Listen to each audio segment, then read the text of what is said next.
Assalamualaikum warahmatullahi wabarakatuh. Pada tutorial kali ini kita akan coba membuat daftar isi otomatis dalam penulisan skripsi agar lebih memudahkan kita ketika ada perubahan halaman, maka akan lebih mudah karena daftar isi akan memperbarui halamannya sendiri atau secara otomatis. Oke, langkah yang pertama kita siapkan dulu di halaman pertama ini daftar isi, kemudian kita enter, masuk ke menu layout, kemudian klik bricks, pilih yang next page. Kemudian di lembar yang kedua kita akan langsung coba masukkan pendahuluan, kita enter lagi, kita klik bricks, kemudian klik page. Di lembar ketiga kita buat landasan teori. Oke, enter lagi, kemudian kita klik bricks, klik page. Yang ketiga, lembar keempat adalah metode penelitian. Enter lagi, kemudian kita klik bricks, page lagi. Lembar selanjutnya adalah hasil dan pembahasan. Oke, enter lagi, kemudian kita klik bricks, klik speech lagi, terakhir penutup. Oke, jika sudah selesai kita kembali lagi ke bagian pendahuluan ya. Di lembar yang kedua kita akan atur stylenya, jadi tidak lagi kita mengatur seperti ini di blok kemudian diklik bold. Nah, itu sudah tidak lagi karena kita akan membuat semuanya serba otomatis. Langkah pertama untuk membuat style heading 1 ini ya, jadi bagian bab ini adalah heading 1. Kita klik saja kursornya di sebelum huruf P, kemudian di bagian menu home bagian atas ada heading 1.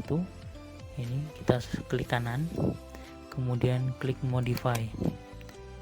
Di sini kita bisa atur jenis fontnya yang kita gunakan, misalkan sesuai panduan ada Times New Roman, kemudian ukuran 12, bold, kemudian warnanya hitam, kemudian rata tengah, spasinya misal ini 1,5, 2 spasi, kemudian klik OK.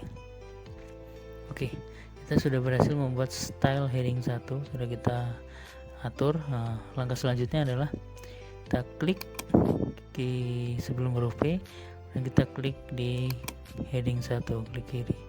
Nah, sudah ya, jadi di pendahuluan ini sudah mengikuti style yang sudah kita buat sebelumnya, dari ukuran huruf, jenis huruf, spasi, dan lain-lain. Selanjutnya kita akan coba terapkan di landasan teori. Klik sebelum huruf L, klik heading 1. Nah, dia akan mengikuti style yang sudah kita buat sebelumnya. Metode penelitian pun juga sama, kemudian hasil dan pembahasan pun sama, dan terakhir di bagian penutup kita juga buat heading 1. Oke, style pertama sudah berhasil kita buat. Langkah selanjutnya adalah kita akan memberikan bab 1 di depan pendahuluan ya.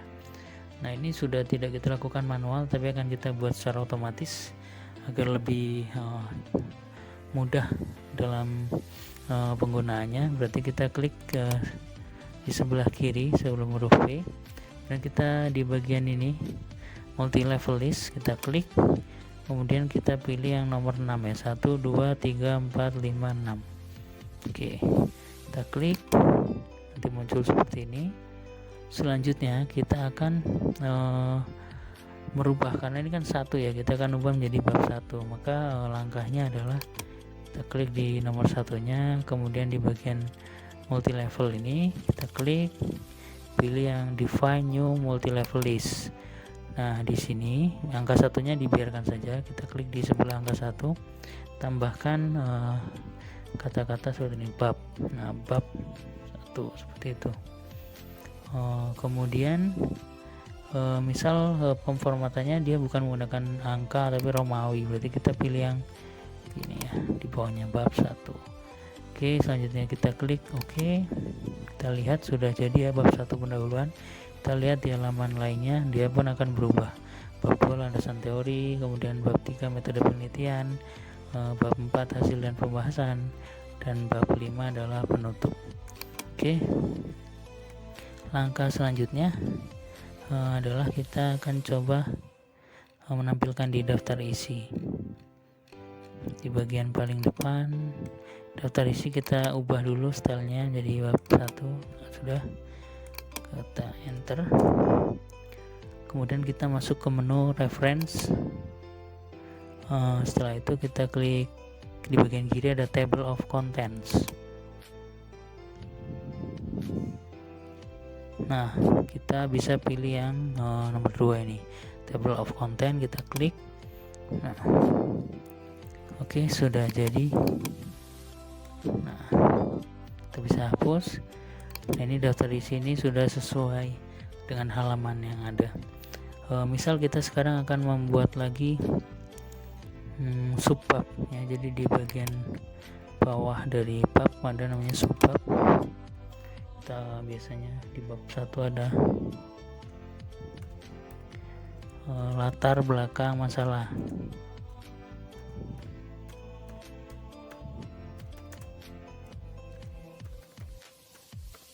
Kemudian ada rumusan masalah. Selanjutnya ada tujuan penelitian.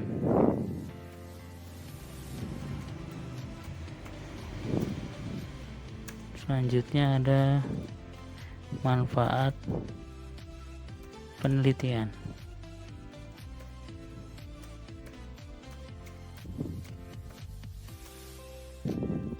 Selanjutnya misal ada penelitian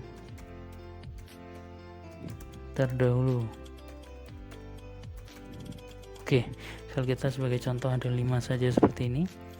Ini tadi adalah bab, bagian bawah adalah subbab. Oke. Sebentar, ini kenapa pendahuluan jadi bab 2? Karena yang atas tadi di daftar isi, nah dia otomatis, maka kita harus hapus dulu bab 1-nya seperti ini. Kembalikan ke tengah, kita akan lihat. Nah, jadi di bagian pendahuluan ini menjadi bab 1 lagi karena tadi bab 1-nya digunakan oleh daftar isi. Setelah kita hapus di daftar isi, maka pendahuluan otomatis akan jadi bab 1 lagi. Oke, langkah selanjutnya kita akan membuat style dari subbab. Kalau tadi kita sudah mengubah style bab menggunakan heading 1, sekarang kita akan menggunakan heading 2 untuk subbab. Kita klik di sebelah kiri latar belakang ini, di sebelah huruf L. Di bagian heading 2 kita klik kanan, kemudian klik modify. Kita atur fontnya, jenisnya Times New Roman, kemudian ukurannya 12, kemudian stylenya bold, kemudian warna hitam, rata kiri, kemudian spasinya 2, dan klik OK. Setelah kita sudah membuat style, kita klik di sebelah kiri lagi, kemudian kita klik kiri di heading 2. Nah di sini otomatis muncul penomorannya karena ini menginduk pada penulisan bab tadi, bab 1 pendahuluan muka ini. Tapi di sini kita lihat I1, jadi dia yang depan menggunakan Romawi, sedangkan di panduan misalkan untuk subbab dia akan menggunakan huruf A, berarti ini tidak berlaku ya. Kita akan ubah stylenya, bukan I.1 tapi kita akan klik masuk ke ini multi level list, klik, kemudian kita klik define new multi level list.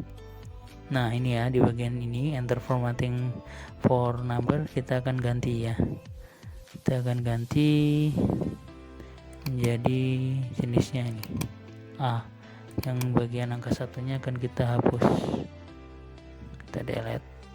Nah ini hanya A seperti ini, pilihnya ABC, kemudian di formatnya A, kita klik OK.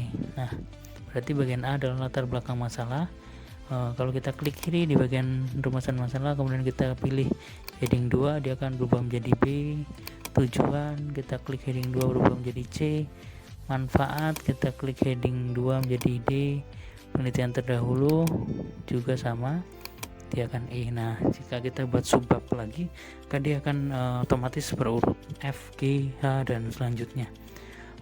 Kita akan lihat di bagian daftar isi lagi. Ini belum masuk ya, karena kita harus mengupdate kontennya. Caranya kita adalah klik di bagian daftar isinya, nanti akan muncul seperti ini. Di bagian atas ada update table. Nah, kita akan klik. Jangan klik yang atas, update page number only, karena ini hanya mengupdate halaman. Tapi kita klik yang bawah, update entire table, dan klik OK.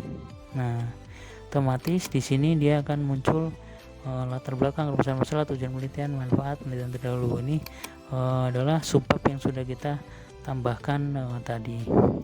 Oke, mungkin tutorial kali ini membuat daftar isi otomatis dalam penulisan skripsi. Semoga bisa mempermudah kalian dalam membuat skripsi lebih mudah dan cepat. Terima kasih. Assalamualaikum warahmatullahi wabarakatuh.